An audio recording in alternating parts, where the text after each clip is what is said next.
Principal Matters Podcast, episode 173. Hi, friends. This is Will Parker, host of Principal Matters, the School Leaders Podcast, where each week I bring you inspiring, innovative, and imaginative ideas for your own school leadership. This week, I want to talk about lessons you learn from your scars. If you'd like other free resources like this one, you can check out all my posts at my website at williamdparker.com. When I was in college, I had a blue 1981 Toyota Celica that overheated on a long trip back to Oklahoma, and the engine burned up. It was my first car. I had bought it with the money that I had earned over summers as a shell diver in the Kentucky Lake area. But now it was toast, and I became a carless college kid. On my next summer break, I talked a friend of mine into driving me back to Tennessee on his way home to North Carolina. And any money I earned that summer, I had to save for school. Before long, it was time to return to college, and I had planned to catch a Greyhound bus back this time. The morning of my trip, I began packing my bag for the long road ahead. And as I was shoving all my belongings into the bag and holding down the bag with my knee, I pulled the zipper, closed around it, but as I did, it suddenly broke. The zipper threads spreading open like long, jagged lines of opposing soldiers. And no matter how hard I worked, I could not weave them back into line with the broken metal clasp in my hand. So I had an idea. I found my dad's toolbox and I retrieved some plastic wire ties. And with a pair of sharp scissors, I started cutting holes along the edges of the zipper hemming and inserting the plastic ties and then pulling them tight. And it worked. I found a makeshift solution. But as I dug the scissors into the next hole with my right hand, I didn't think about my left hand as I was clenching the fabric beneath. And I quickly sliced through my left index finger. As I stared at the oozing blood, I knew that I would need stitches. Not only did I have a long bus ride home to college, but now I would be traveling with the fresh sting and throb of a sewed-up finger. Well, Mom gave me a ride to the ER. This was 1989, and a 21-year-old was not covered by his parents' insurance in those days, and I hadn't bothered to look for any other coverage. So Mom talked to the hospital staff, and they agreed to break the costs into a series of small payments. And so after my finger had been sewed up, she wrote them a check for the first installment. And a few hours later, I was standing at the truck stop where the Greyhound buses boarded passengers. Mom gave me a hug and a kiss. And as she drove off, I wondered how long the 500 miles ahead would feel with my wire-tied traveling bag and my throbbing finger that the doctor said I had to keep elevated to prevent swelling. A bus schedule was posted on the side of the building. And the next pickup time was 6 p.m., so I had a couple of hours to spare. I sat on my bag, awkwardly pointed my wrapped finger in the air, and I waited. 1 hour turned to 2, and then to 3, and no bus came. I went inside, and no one in the truck stop could explain why. And as the evening darkened, I finally decided to find a payphone. Yes, they had those back then too. And I clumsily dialed the number to my grandmother. My parents didn't have a phone at the house, and I know that's hard to believe too. So my grandmother told me that she would drive down and tell them that I needed help. And as the evening darkened, I waited, and finally one of my older brothers pulled up in his pickup truck. He took one look at me. "Man, you've had a hell of a day, haven't you?" he said. And he threw my bag in the truck bed. "You sure you don't want to stay back this semester and farm with me?"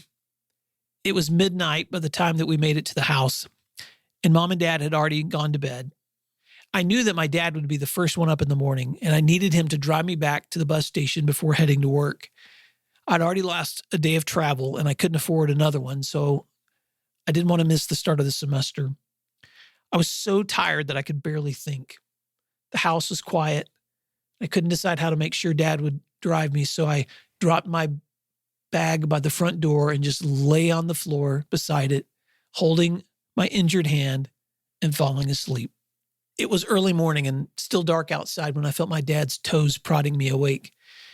"Get up and wash your face," he said. "Let's eat some breakfast and then I'm driving you to the Nashville airport." I rubbed the sleep from my eyes and I said, I don't have money for a plane ticket, Daddy. Well, I'll take care of it. Just get ready, he said. Like most families I knew, we lived on a tight budget, and my parents never used credit cards. So I knew my parents were sacrificing to get me back to school.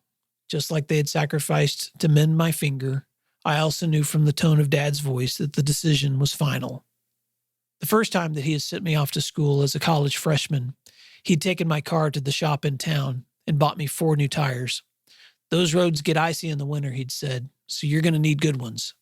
And of course, he was right, and I was thankful. As we drove the 2 hours to Nashville in the family Oldsmobile, I looked out the window at the passing fields and trees. It was late summer, and Tennessee always boasts tall pines and thick patches of oaks and cedars. Soybean fields and corn were bursting with growth and not too many weeks away from harvest. And even though it was a work day, I noticed Daddy had not worn his mechanic's clothes. He was in his going-to-town clothes, wearing a collared dress shirt, slacks, and a pair of black dress shoes. I don't remember what we talked about as we drove, but it was a pleasant ride. I felt so relieved that I'd be flying instead of spending the entire day on the road.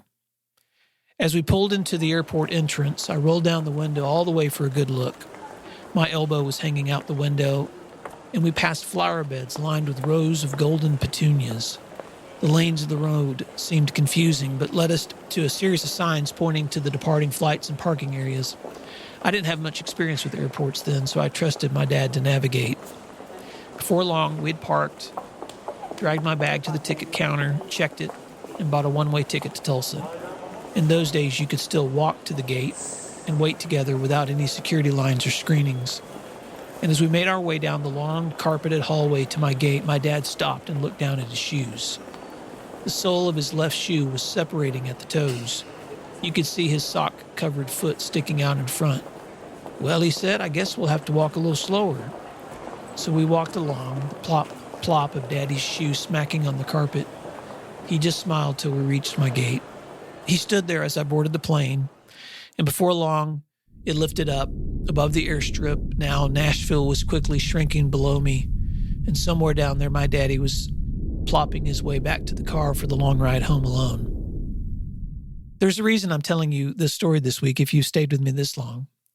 And it's because all these thoughts came back to me last week when I was in Nashville for a conference for the Association for Middle Level Education. It was a great trip and a great conference. It was fun seeing the city again. It had changed over the years, more skyscrapers, more places to listen to music. The conference was wonderful, learning with all kinds of great leaders and takeaways to bring back to my state.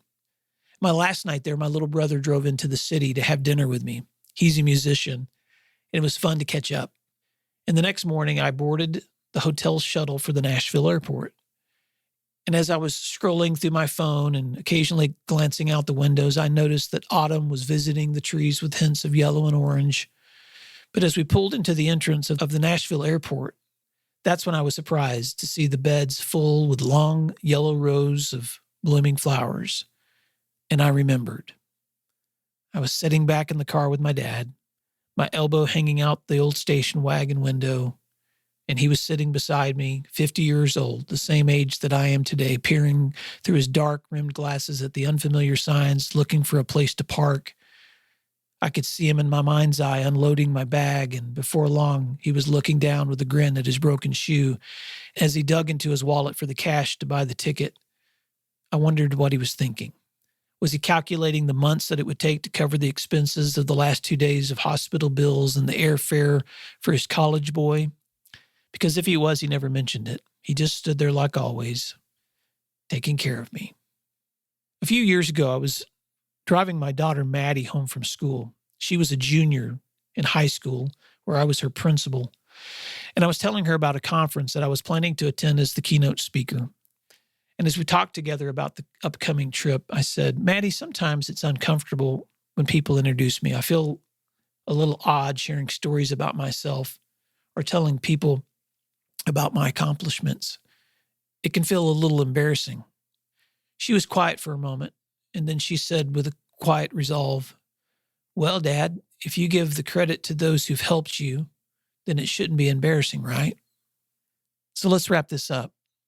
This week I've been thinking about how much has happened since that day my dad walked me through the airport almost 30 years ago. It's been years of teaching thousands of students, working in schools, raising a family, watching my own kids grow up. My oldest daughter turned 21 this week. And as I think back about those years, and as I look ahead at the things that I would still love to change about my life, I want to take a moment to be grateful. Grateful for parents who were and are willing to sacrifice for their children. Grateful for friends and family whose contributions always influence who I am. Grateful for the school leaders who I have the privilege of connecting with around me every day in my state and around the country and the world. Grateful for shoes that fit and aren't separated at the toes. Happy for luggage with zippers that work. You know, a few years ago, I was talking to my mother about the scar on my left index finger. You know what she said? It took us about 3 years to pay off that finger, 1 month at a time, but we got it paid. I had no idea. I had completely forgotten that she had set up payments for my stitches. And like a typical college kid, I didn't bother to ask about it again. So this week, as I'm walking down memory lane, I'm even thankful for the scar on my left finger. It not only reminds me of what I considered bad day back in college, it also reminds me of the many small ways that others have loved me, even when I didn't recognize or appreciate it at the time. So this week, you will be serving and leading others, whether it involves your school or your family. And it's likely that you will be taking some actions even today that others may never see. But it's my guess that there's someone, whether it's a student or a teacher or a fellow leader or a family member, who will benefit because you are there. You may be mending some hurts or resolving conflicts or cleaning up messes that you didn't even make, or maybe some that you did make. But wherever you find yourself today or this week, take a moment to remember that the sacrifices of others are responsible for helping you reach your goals, and then pay it forward by helping those around you with no expectations or strings attached. And when you do, you're doing what matters. So now it's your turn. Is there someone in your life who you may need to reach out to and say thank you for the ways that they've helped you recently or in the past? Pay attention today for the small ways that you can add service or assistance, even in a small way, to someone in your life or in your school. And when you see someone else serving, take a moment to celebrate them or show them gratitude. Well, I hope that was helpful. Those are some thoughts that I've had this week about gratitude and the ways that our small sacrifices can help those around us. And I am confident that this week, as you serve others, that you'll be helping them along their paths, because what you do matters. If you'd like other free resources like this one, you can check out all my posts at my website at williamdparker.com. For those of you that are interested in the masterminds that I've been hosting this semester, we will be starting another opening in a couple of weeks. And so if you would like to be a part of an elite group of leaders who join together to study books on leadership, to self-reflect together, to hold each other accountable, and to give each other opportunities for hot seat questions where you share the most pressing and challenging parts of your leadership with feedback from like-minded leaders, then reach out to me at my email address at will@williamdparker.com, and I'll share an application with you. And I'd be curious to know what times would work best for you as well. Well, until next week, I hope that you continue to do what matters, and I'll talk to you soon.